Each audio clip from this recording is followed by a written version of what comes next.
Hello Mark, I'm Allison, Lin Jiahui. My student number is S0341033. I'm a junior. Today I'm going to read a speech, Stories from a Home for Terminally Ill Children, given by Kathy Hull. I want to introduce you to some very wise kids that I've known. But first, I want to introduce you to a camel. This is Cassie, a therapy camel visiting one of our young patients in her room, which is pretty magical.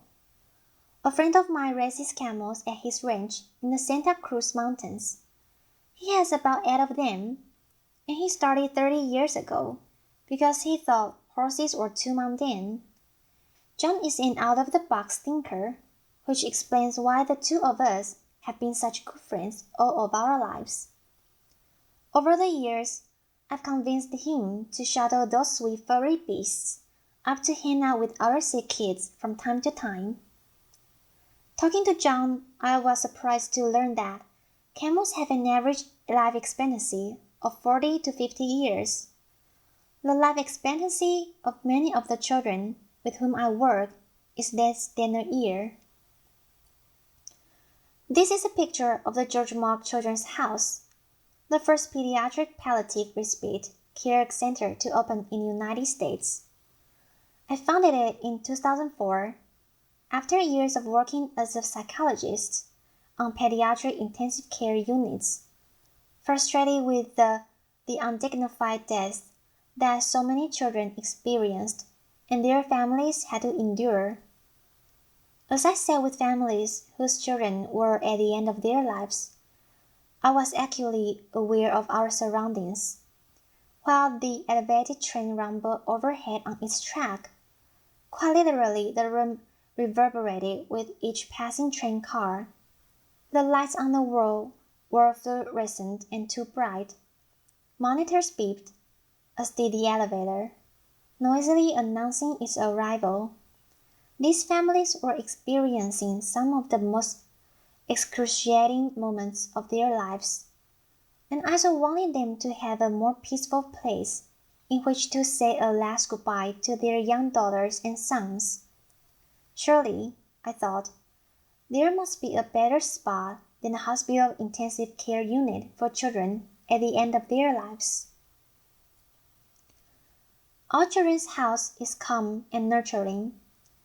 It's a place where families can stay together to enjoy quality time with their children, many of whom are there for respite stays, some with repeated visits over a span of many years.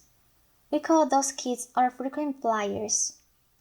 Rather than the bright, noisy crawlers of the hospital, their rooms are calm and comfortable, with actual living spaces for the families, a sanctuary of gardens, and a wonderful outdoor playground with special structures for children with physical limitations. This sweet baby Lars came to us directly from a hospital intensive care unit. Imagine hearing the heartbreaking news that none of us would ever want to hear. His parents had been told that Lars had a brain anomaly that would keep him from ever swallowing, walking, talking, or developing mentally. Recognizing what little chance he had for survival, his parents chose to focus on the quality of time that they could spend together. They've moved into one of our family apartments and treasure each day that they had, which were far too few. Lars' life was brief, to be sure, mere weeks. But it was calm and comfortable. He went on hikes with his parents. The time that he spent in the pool with our aquatic therapist lessened the seizures he was experiencing and helped him to sleep at night. His family had a peaceful place in which to both celebrate his life and mourn his death. It has been 5 years since Lars was with us, and at that time, his family was welcomed a daughter and another son. They are such a powerful testament to the positive outcome that specialized children's hospice care can create. Their baby's physical discomfort was well managed giving all of them the gift of time to be together in a beautiful place. I'm going to talk to you now about the elephant rather than the camel in the room. Very few people want to talk about death, and even fewer about children's death. Loss of a child, especially for those of us who have our own children, is frightening. More than frightening, paralyzing, debilitating, impossible.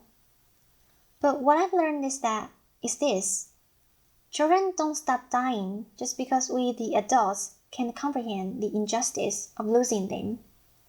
And what's more, if we can be brave enough to face the possibility of death, even among the most innocent, we gain an unparalleled kind of wisdom. Take Crystal, for example. She was one of the first children to come for care after we opened our doors. She was 9 when she arrived, and her neurologist expected that she might live another 2 weeks.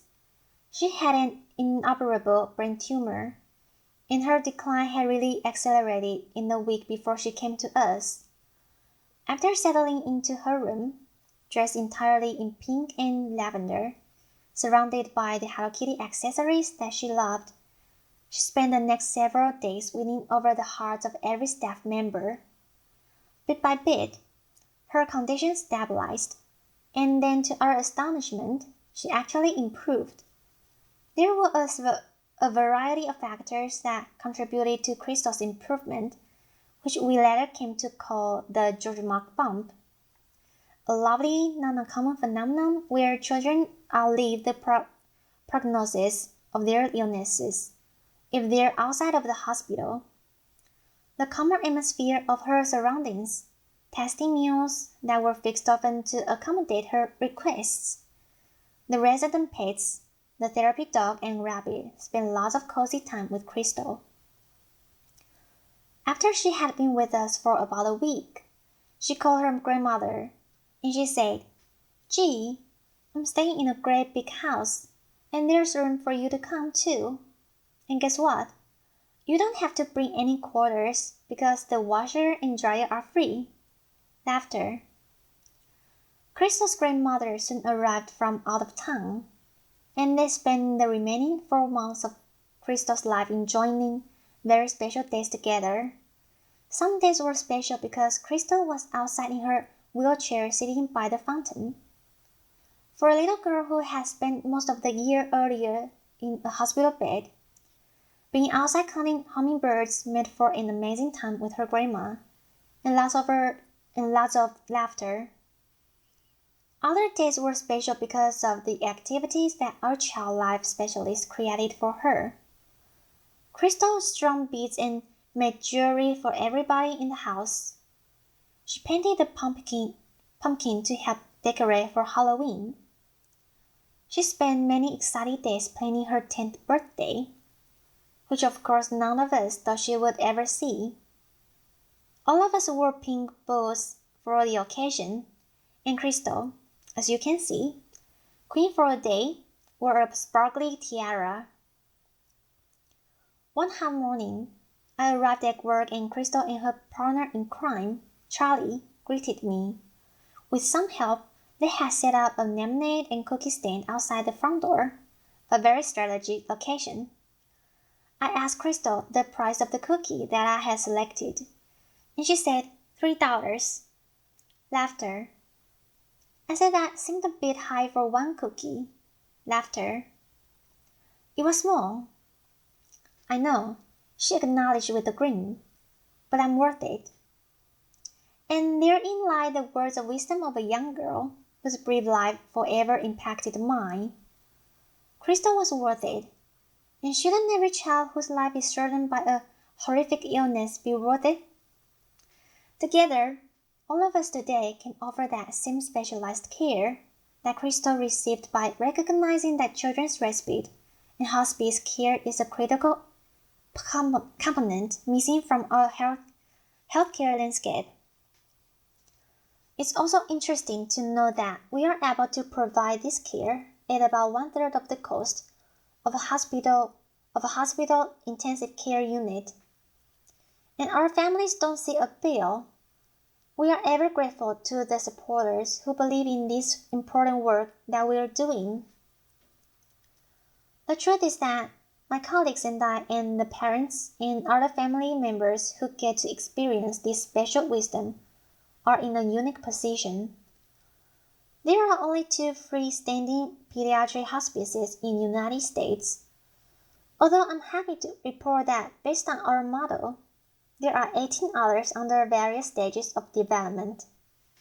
Applause. Still, most of the children who die in the United States every year die in hospital rooms, surrounded by beeping machines and anxious, exhausted adults who have no other option but to say goodbye under those harsh institutional lights and among virtual strangers. For comparison's sake, the United Kingdom, which is a country with about 1/5 the population of the United States, and about half the size of the state of California, has 54 hospice and respite centers. Why is that? I've asked myself that question obviously many times. My best guess is that Americans, with our positive can-do attitude, hold the expectation that our medical care system will fix it.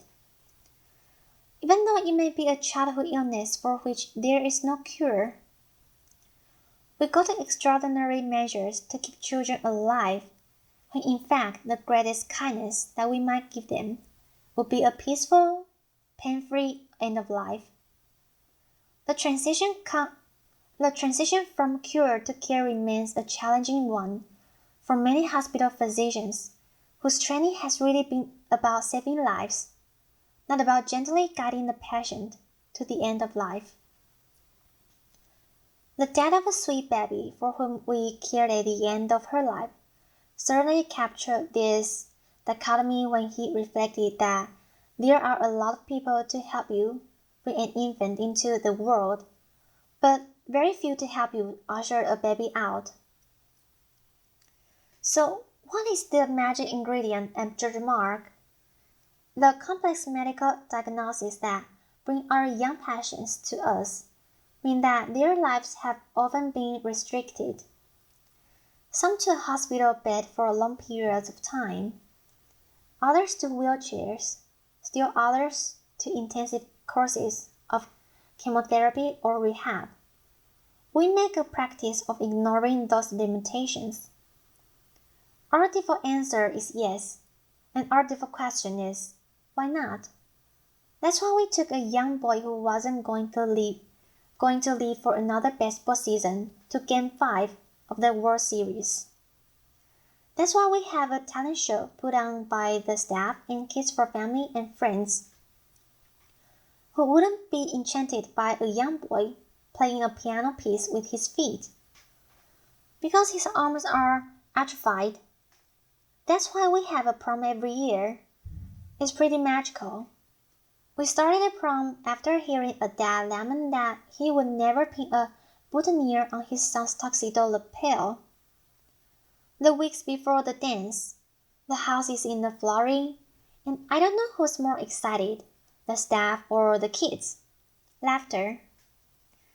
The night of the event involves rides in vintage cars, a walk on a red carpet into the great room, a terrific DJ, and a photographer at the ready to capture pictures of these attendees and their families.